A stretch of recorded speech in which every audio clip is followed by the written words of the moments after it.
Pleasure to meet y'all at last, and welcome back to some more films I should have talked about years ago. And so, well, I've already talked a bit about Triple Frontier, but as I've said before, I will go ahead and talk about Unbroken. So, well, here we are. Unbroken is basically a film from 2014. It may not have been as well remembered as many other films out there. Transformers: Age of Extinction, Godzilla 2014, and a variety of other things out there were just way too big to ignore at the time.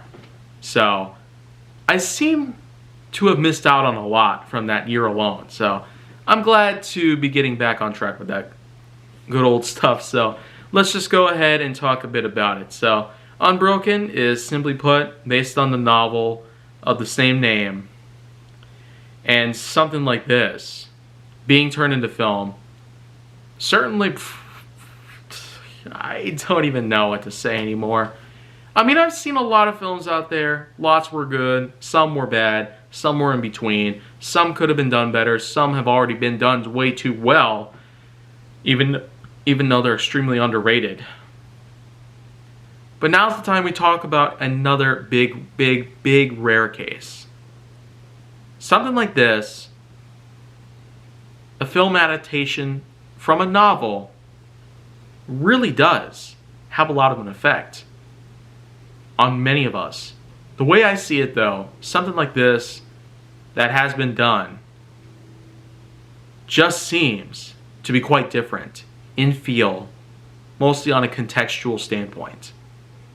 But anyways, this film does star the likes of many known actors out there, from Garrett Hedlund, who was also in Triple Frontier, to Jack O'Connell, to Domhnall Gleeson, and even Miyavi.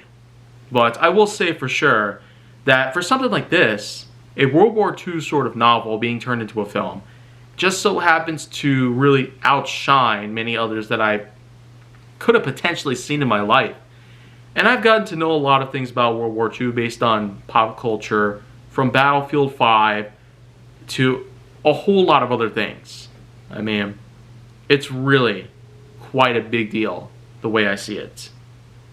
Well, anyways, this film does star the likes of these actors, and the plot line does star around a few, well, old flyers out there, pilots of certain older planes, whom, of course, they end up getting stranded on the ocean. They end up getting dug up by the Japanese, sent to POW camps, where they attempt to prevail, while eventually the American forces end up winning the war by dropping the bombs on Hiroshima and Nagasaki.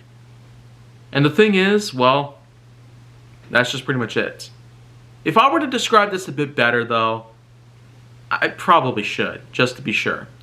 Well, anyways, Unbroken does star the likes of these actors, and it stars the character Louis.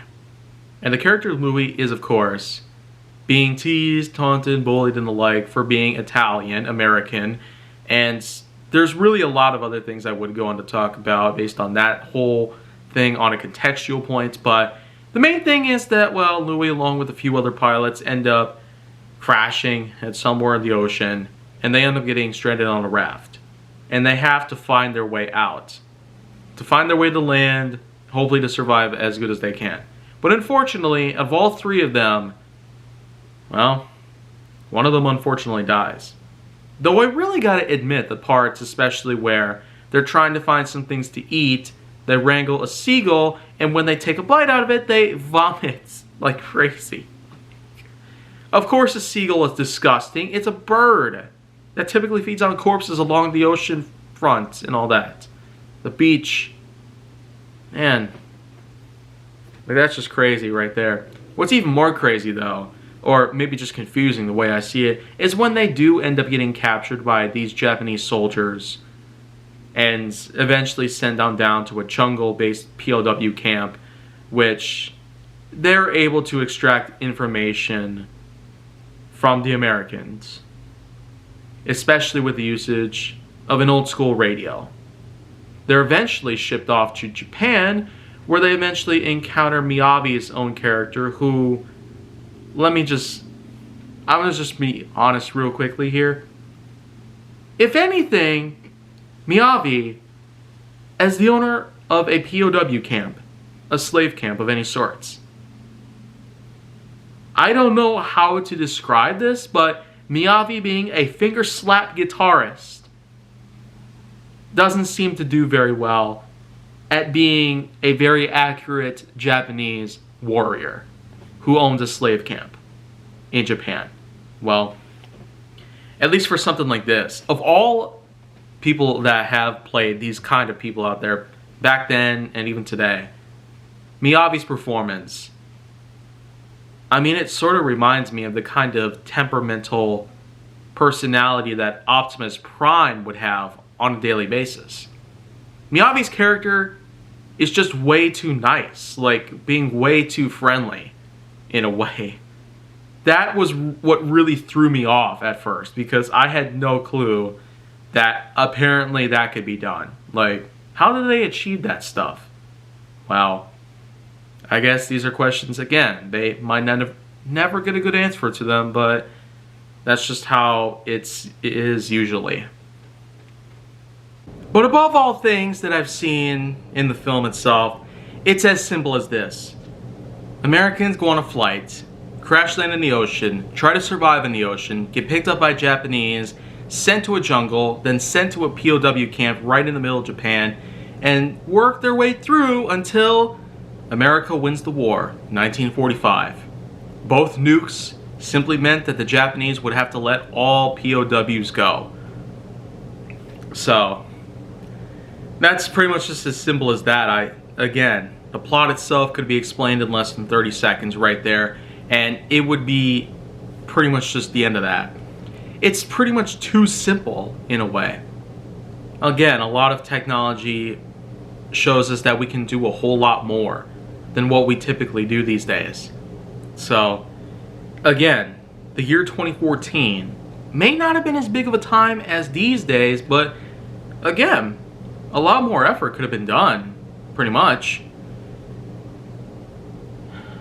When it comes to giving it a score, though, let's just go quite a bit ways down, because in comparison to how I rated Triple Frontier, this one may not really be fit enough to end up on a higher ranking of any sorts. Because again, it's simple plot, it's not so well-known cast in comparison to Triple Frontier by any means, other than Garrett Hedlund, doesn't really make it quite as good, or maybe even much better, if that were the case. So, 6.0 out of 10. Not really going any higher on that, but still, not necessarily wanting to go lower at any point either, because I do have yet to see a lot out there. And as such, well, that's just where I'm going to draw the line, because these days I'm going to do as much of my work as I can, hopefully with little barriers. But if you want to see more, go down to my channel, then make sure that you like, subscribe, comment, follow me on social media, and stay on the Hollywood side.